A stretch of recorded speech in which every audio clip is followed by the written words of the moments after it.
Pärast bolševistlikku revolutsiooni Venemaal ja NSV Liidu moodustamist on paljud seal elavad ja äri tegevad välismaalased sunnitud lahkuma. Mõned neist ei naasegi oma vanavanemate kodumaale, vaid leiavad kodu lähemalt.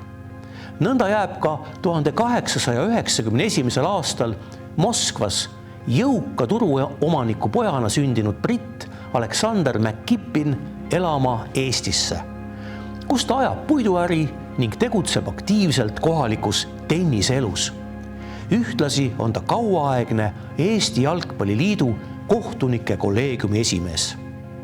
1926. aasta 20. juulil juhib McKibbin Riias Läti-Rootsi maavõistlust. Tema auks on staadioni mastis Eesti lipp ja mängitakse Suurbritannia hümni Jumal kaitse kuningat. Spordiajakirjanik Oskar Lõvi torkab oma ülevaates McKibbini kohta, et tal ülearune ei oleks olnud Eesti värve rinnal kanda.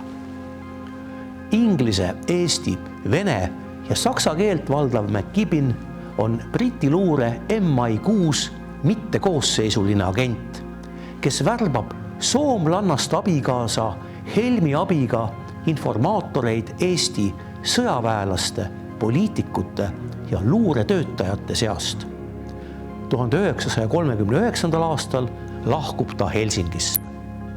Teise maailmasõja ajal saab McKibbinist Briti luure koosseisuline agent, keda tuntakse ka Sandy nime all.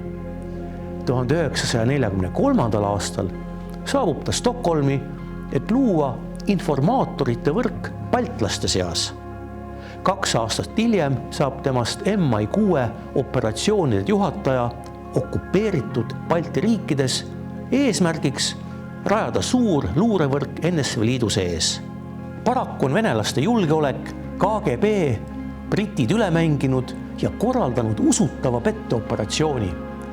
Okupeeritud Balti riikide rannikule enam kui 10 aasta jooksul toimetatud agente võtavad vastu vabadusvõitlejateks maskeerunud KGB-lased, kelle kaudu saadetakse brittidele valeinfot. Kui MI6 noorema põlve töötajatel tekivad kahtlused, et venelased on nad üle kavaldanud, saadetakse McKibbin 1954. aastal erru ja teda autasustatakse Briti impeeriumi ordeniga.